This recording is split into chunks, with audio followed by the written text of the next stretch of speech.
Hello and welcome to Digital Dilemmas, Women at Work. I'm Shipra. And I'm Anweshaa. And we are your hosts. This podcast is from Institute of Social Studies Trust, where we dive deep into the intersection of gender and digitalization of work.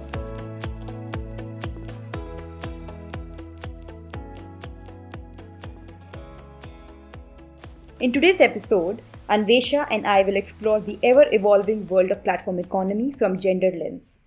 Let me introduce Anweshaa to you. She is a research fellow and program lead at ISST, and we jointly work under the gender industrialization theme. Hi Anweshaa. Hi Shipra. So let's start with the basics.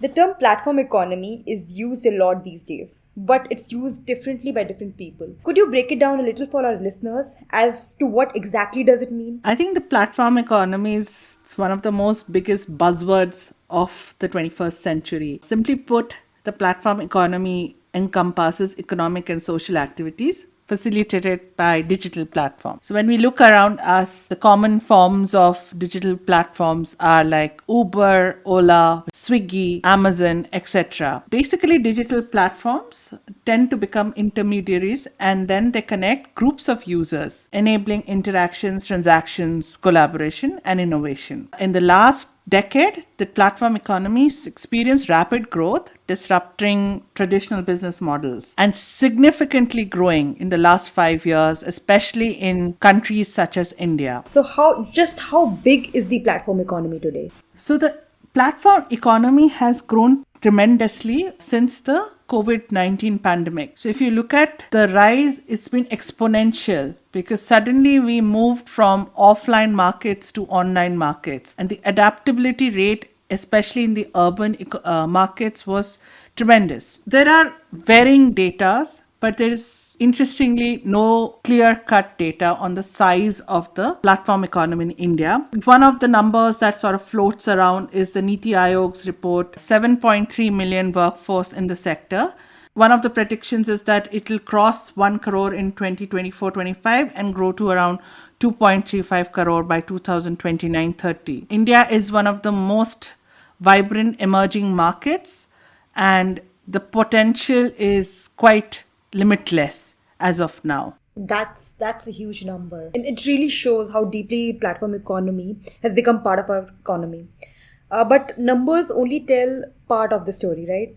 In a country like India, where unemployment is a major concern, based on your expertise and experience working in this space, how would you describe the working condition of the platform workers? So if we look at the market in India, we will mostly look at platform workers working in the lower end of the platform ecosystem, majorly because it has very low levels of entry. You have a lot of mostly men in their 20s and 30s, often used to riding bikes and other two-wheelers, joining this particular economy. It's highly vulnerable and precarious because you're not an employee of the digital platform. You are considered as an independent contractor. So while you may have been given a contract by a platform, but these are mainly what ILO calls the contract of adhesion. You do not actually have the right or the power to negotiate the terms of work here. The other important point to pick up is that these platforms run through algorithmic controls. So you do not have a person per se who's your quote-unquote boss. It's actually the algorithm. It's very interesting how you actually see a lot of platform workers literally getting into game theory and trying to beat the algorithms through various tactics. Another very important point here, and which also leads to precarity, is the system of ratings. Ratings are very subjective.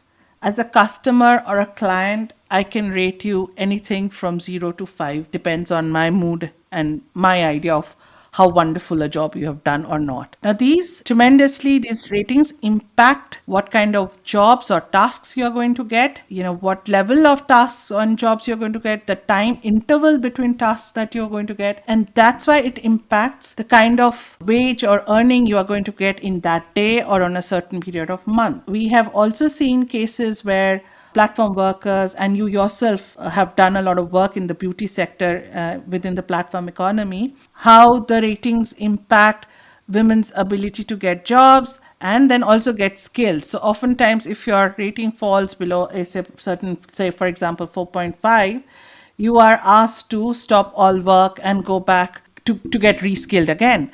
So for those many days, you're actually not getting any jobs. So that definitely impacts your livelihood. So given this situation, it is absolutely a nightmare to work as a platform worker in this country or anywhere globally, because you are always constantly waiting for tasks to be assigned to you, and you're constantly trying to push your limits mentally and physically to be able to earn a living wage, especially in metropolitan cities such as Delhi or Mumbai or Bangalore, where expenses are sky high. While it's often touted that it's a flexible job, in countries such as India, these often tend to be the only jobs you have because there are no other jobs available to you. So it's not a part-time job, it's technically a full-time job on which an entire family actually survives.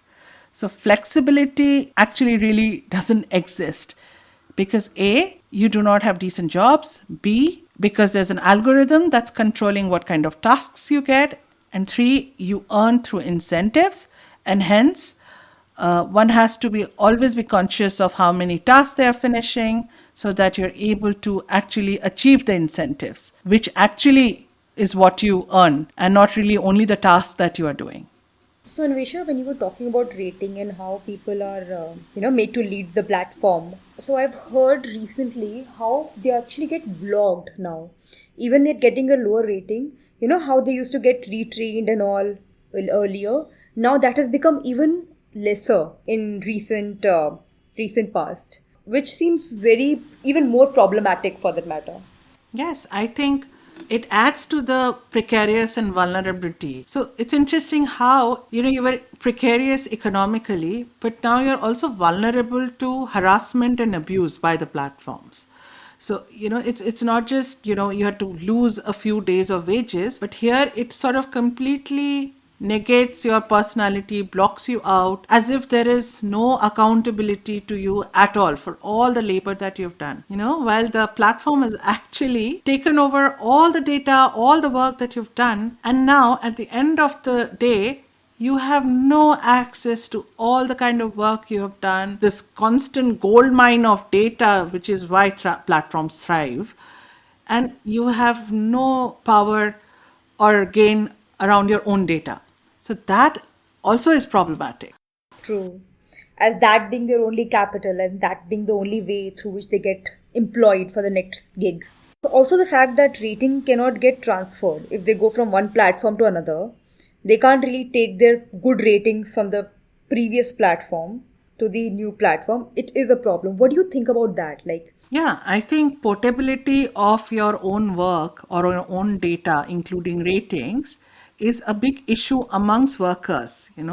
It's very interesting because on one hand, the platforms say that, well, we are not employers, we are only a platform that just connects party A with party B. But if you look at it, they're actually working like an employer because they hold your data. You are technically allowed to work on another platform, but because how your algorithmic design is, you do not get the capacity, or you cannot really work on two platforms at the same time. Your benefits, quote unquote benefits, gets divided between these various platforms. You're checking Rapido, you're checking Uber, you're checking Ola, but at the same time, each one of them has your data, and you have no access to any of this data. And there's a constant period of waiting, which is not compensated by any of these apps. So I think that is also an issue. So while you're only at work when you're doing the task, but the time period between the tasks is something that you completely lose out on.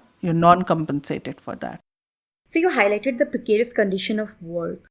So based on your 2021 study and ongoing conversations, what are the key gendered experiences of platform workers? And also if you could just explain us a little about your 2021 study. In 2021, we had done a study on women workers in the gig economy in India. It was a multi-sectoral study, and we looked at 4 sectors: domestic work, cab hailing, beauty and wellness, and food delivery. This study was done in Delhi NCR, Mumbai, Bangalore, and during the pandemic. And this was a completely qualitative study. It was one of the first studies, in fact, from the global south that had done a multi-sectoral study. While some time has gone by since then, and there have been many things that have moved positively, but I think the conditions of work has not really changed from a gendered lens. I think it begins with the very first entry level question of why are there not that many women platform workers other than the ones you see in, say, for example, Urban Company or in other beauty and wellness apps. These are very traditional feminized forms of work. It's literally onboarding of an offline feminized traditional work into an online platform. The other place where you see a lot of work that is happening, a lot of women that are getting involved is on care platforms. So there are domestic workers who are being hired for 4 hours or are being given tasks or patient care. So care related work. These are some of the places where you'll mostly see women. There have been efforts to also skill women by, Azad Foundations,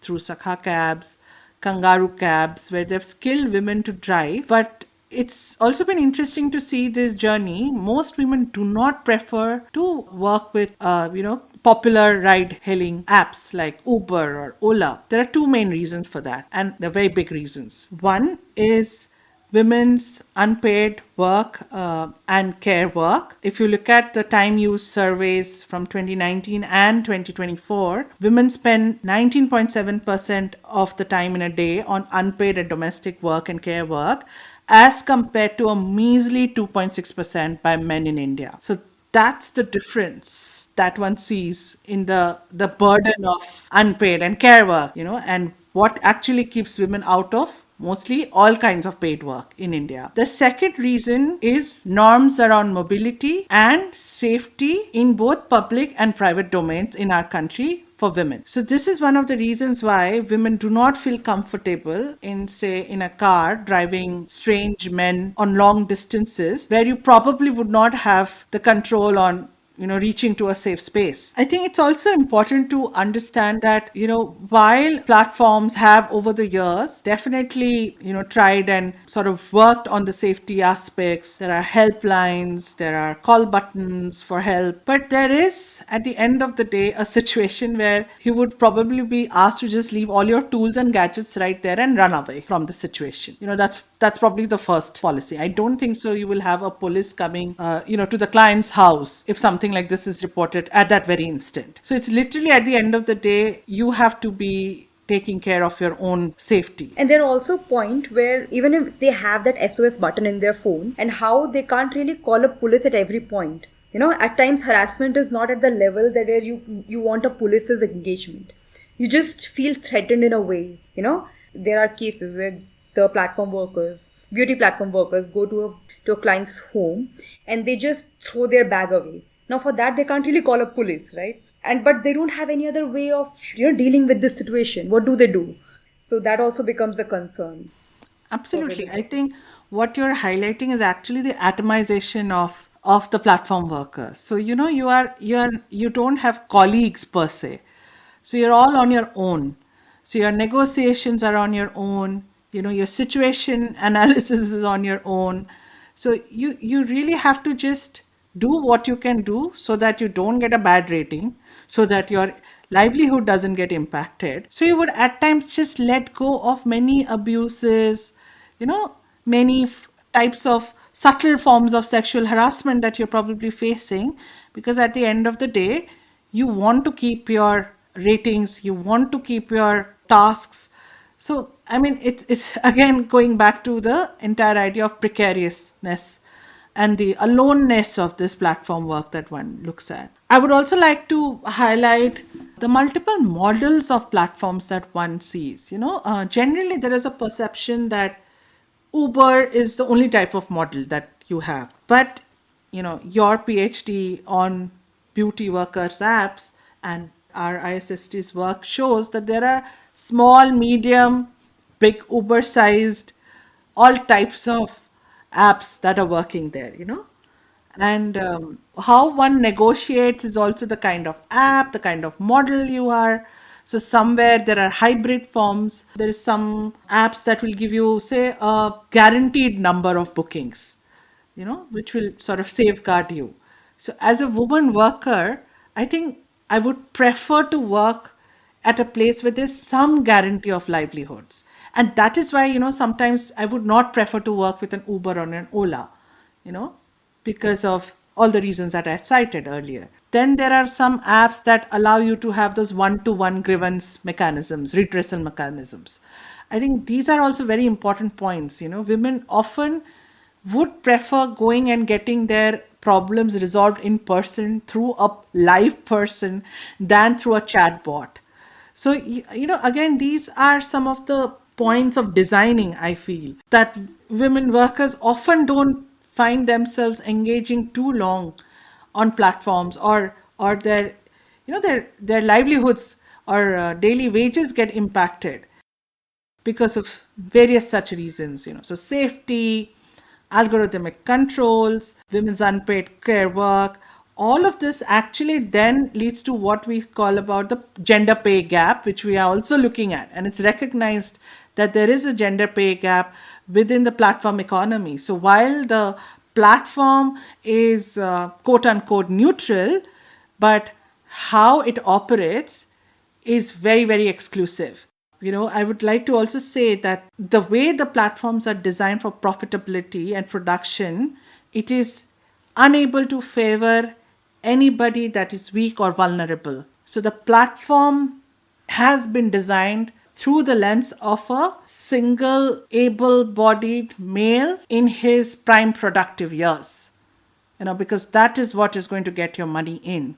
So why do I want to invest more on women if I'm getting that from a large workforce already? And it's incredible how these challenges exist right before our eyes, and it often goes unnoticed.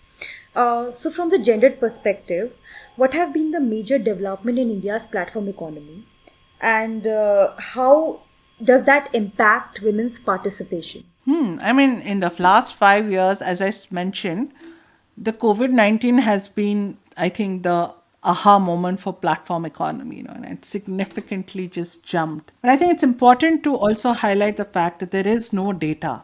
Forget gender disaggregated data. There is no data available to us at this point to accurately say how many platform workers are there in the Indian economy. Over the last few years, especially, globally, we have seen there have been many discussions whether platform workers can be recognized as employees. Some countries have given them a quasi sort of example. There have been situations where you can consider them to be employees of the platform. So there has been a multiple combinations of judgments across different countries.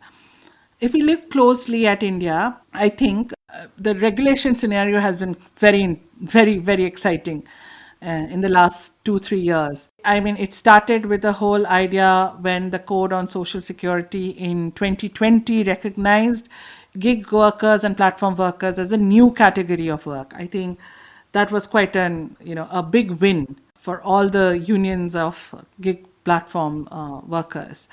From there, now there are being efforts that probably there'll be a board that will give certain social security benefits to platform workers. And I remember how it was such an uproar because India was one of the first countries to actually who was recognizing platform workers as platform workers. As a new category of workers. Yes. Yes. But having said that, I think there was a missed opportunity when the code on wages came in because they're still not recognized as full employees. They are still recognized as independent contractors. And what does that is, you still do not have access to statutory minimum wages. You do not still have access to, say, maternity benefits in case of women, which is significantly important. And I think this definitional issue is an humongous issue. And we do see that a lot of, energy is spent by unions to actually try and get platform workers to be recognized as employees. There is also now an effort by some unions if they can be recognized as unorganized workers. And then in that way, some of this benefits can be secured for platform workers. So, given that labor is a state subject, now we see a lot of flurry amongst certain states which have been progressive, in fact, in also interacting with unions. To now, they are coming up with their own legislations for gig workers, platform workers. So after Rajasthan, we have seen Karnataka come out with an act for gig workers, and soon there'll be Jharkhand and Telangana. I think they're also adopting the Karnataka model.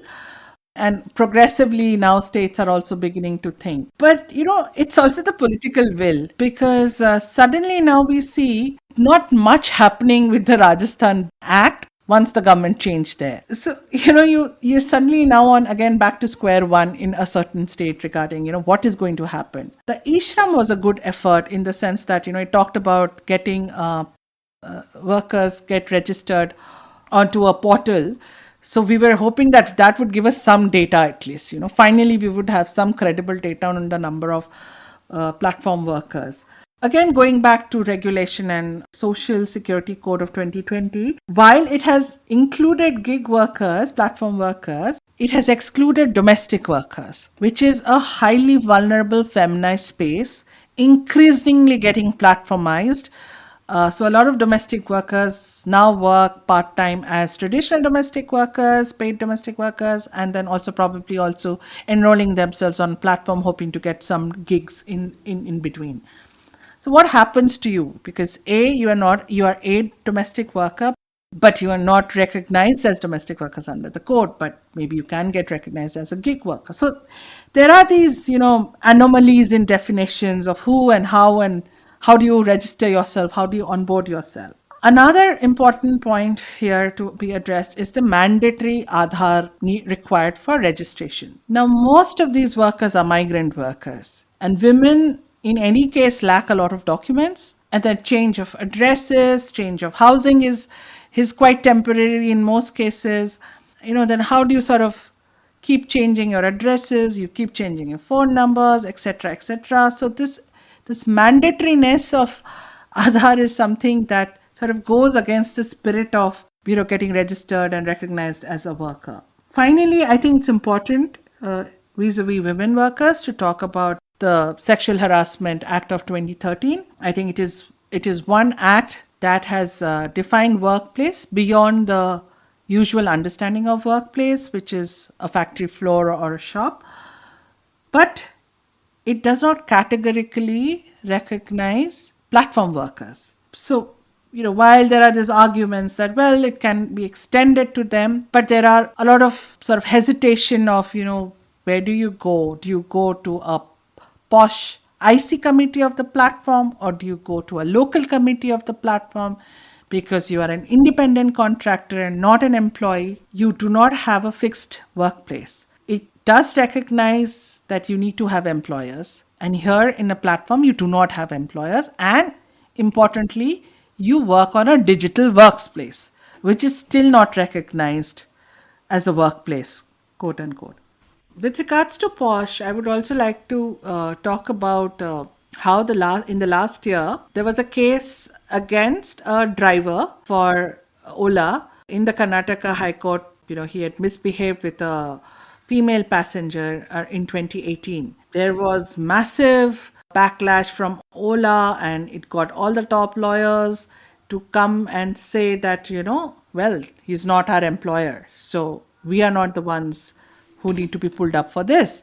But it's been very interesting that in that judgment, the judge actually said that, you can recognize the platform as an employer in the case for all POSH related issues that come up. So I think this was actually a major breakthrough moment, because for the first time, the court had recognized a platform as an employer for a limited reason, but nonetheless. So these are test cases that are coming up.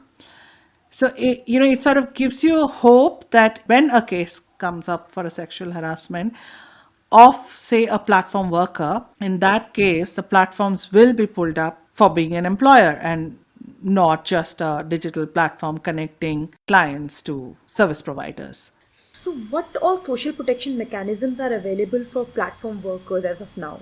The Code of Social Security has been an important point of departure from not having any sort of social protection to now at least having something that will help the states to come up with. Many of the states, as we discussed, have started coming up with rules under the code, as well as coming up with legislation related to gig workers. I mean, the big idea of the social security board would be sort of working very similarly to, say, the welfare boards that we had for building and other construction workers, for example. There is an idea that it'll be contributory. Platforms have to pay about 1 to 2% from their profits onto, for this particular board. And through the board, there'll be certain social security benefits that would be provided to workers. While this is an inviting idea, there is also criticism because a lot of boards, for example, the Domestic Workers Board in Maharashtra has gone defunct, because of non-registration. There has to be an effort by the worker themselves to get registered in that case. I think the one good point is also that it expects the platforms to give them data, and each of the workers will then be given a unique identification number. So again, that sort of goes back to the fact that now you could probably get some data on numbers as well. But as of now, it is very difficult to say what is this board going to look like. And there is a lot of assumptions, lot of humming around. How is it going to be constituted? There's been quite a defensive reaction from platforms. Unions are saying, in the meantime, you give us recognition as unorganized workers under the Act of 2008. So everything is up in the air as of now, and we really don't know how is it is going to span out. Once it starts, maybe there'll be a better understanding of what is going to be rolled out and what kind of benefits are going to be given to them. I mean, similar in case of eShram. The eShram portal does promise them certain benefits, but what are these benefits going to be is something that people are still not sure. Or how is it that they're going to be availing this kind of benefits? What documents are required? I think documentation is also one thing that a lot of people are sort of, very tired of. And, it becomes like from one pillar to the other post that one keeps running with documentation to get registered. We have seen in case of women workers, especially, how unions have played important role in case of women unorganized workers in actually first getting their Aadhars updated, getting them their bank accounts and all of that in place before they could even be registered on the eShram portal. So there are these issues that are visible. One good example from the welfare board is also from the building and other construction welfare board, has been that they have also provided canteens. And that has been very useful for women workers because it takes a lot of work from them. And I think that is something that would be very useful. Besides social protection, infrastructural levels, like, for example, toilets, road safety. I think these are also very important points that one has to look at. Which will help more women feel more confident to get on the road, because you spend a lot of time going from task A to task B. These are also some considerations that one must think. A revolutionary idea, in fact, was, why do we want to model it on our usual ideas of how social protection should work in the Indian context? Given that this is a completely new form of work, a digital workspace, an independent contractor. So can we also reimagine the entire idea of how social protection mechanisms can be sort of designed as per this new category of work, and not try to fit it in the similar old models which are based on, factories and shops and the older definition of what a workplace had with employees in that. So these are also some questions that many organizations and unions are also contemplating. Like you talked about unions. When it comes to platform economy, do we see women actively participating in unions? What has been their experiences like? I think the role of the unions have been crucial from 2020 is when we could really see the unions coming out. I think it sort of became more visible because if you look at the genesis when, platform workers were delivering during the lockdown, a lot of the young boys were getting beaten up and harassed by the police. And it was actually unions that sort of, came up and got them the essential worker tags, which helped them negotiate the city when the lockdown was in effect. Since then to this point, there has been a tremendous amount of pressure building, different forms of strategies that one sees that is being adopted by various groups of unions of platform workers.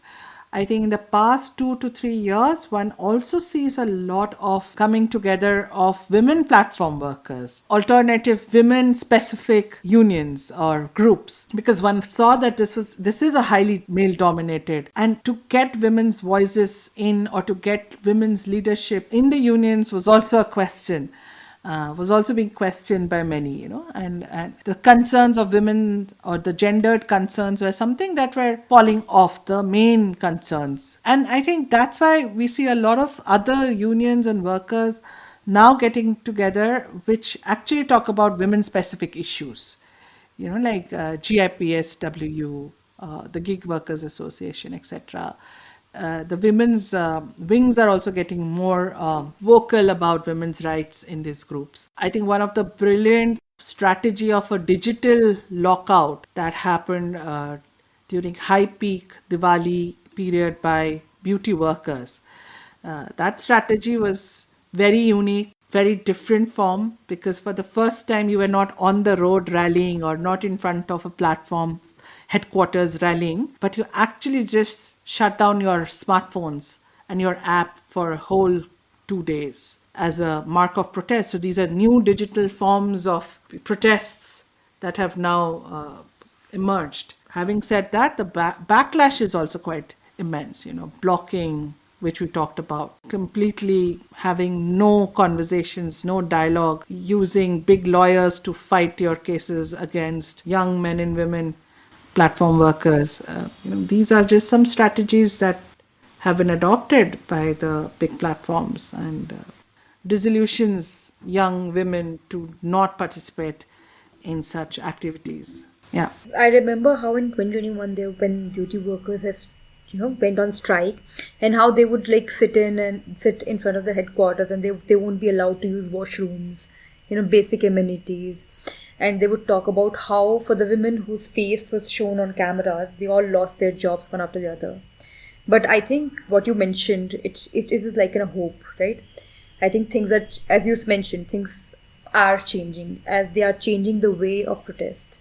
Yeah, absolutely. I think it's fascinating how digital tools are now being used for protests, newer forms of strategy. Social media is being used for protests by these new unions. It's using the master's tools to dismantle the master's mansion in this case. You have given us a clear picture of the challenges platform workers face, especially women. Based on your experience, what could be an enabling pathway for more women to join platform economy and earn a decent livelihood? I think there are various models that are being explored worldwide, which look at inclusive models, and these are in the shape of worker cooperatives.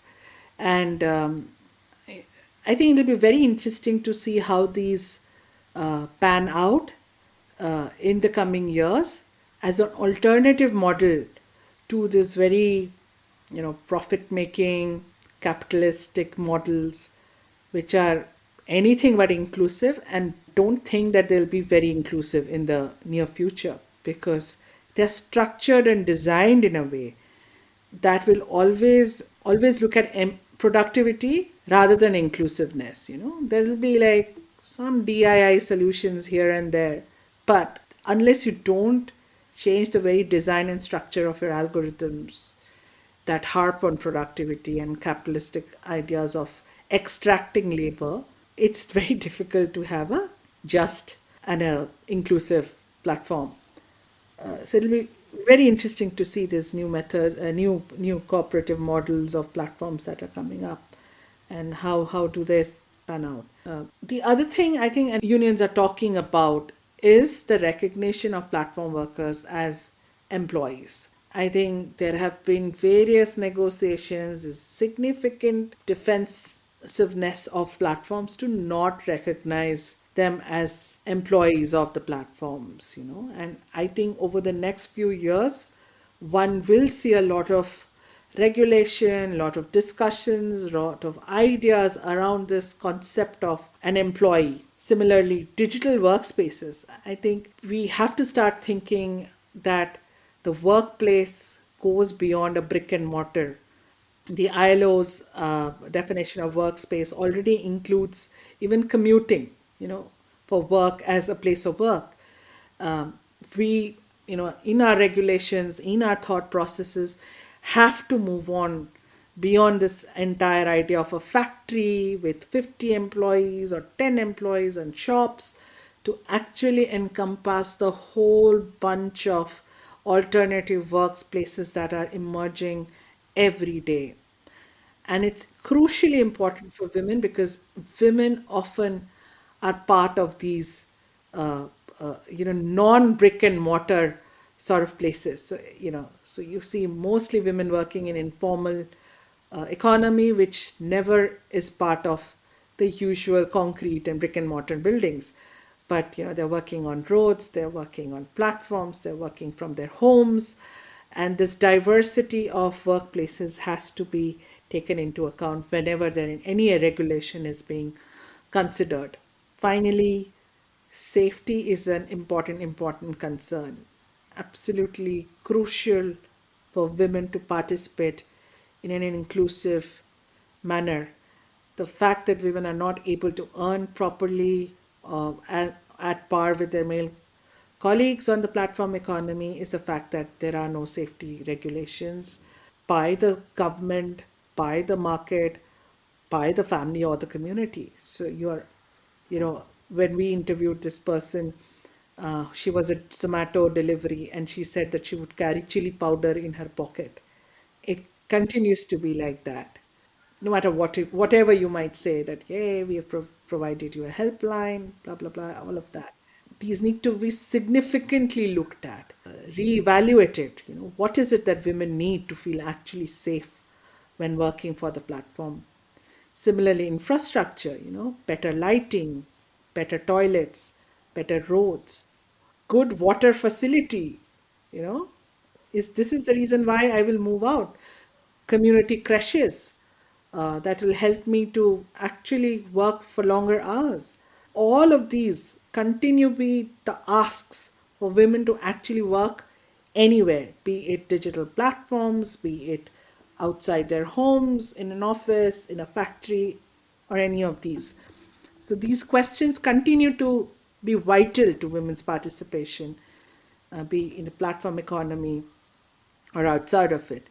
And finally, women's right to property and access. If I want to get myself skilled, if I want to get a smartphone and become part of the platform economy, if I want to buy a laptop, I should be able to have some resources in my name, some asset of my own that I can actually use this.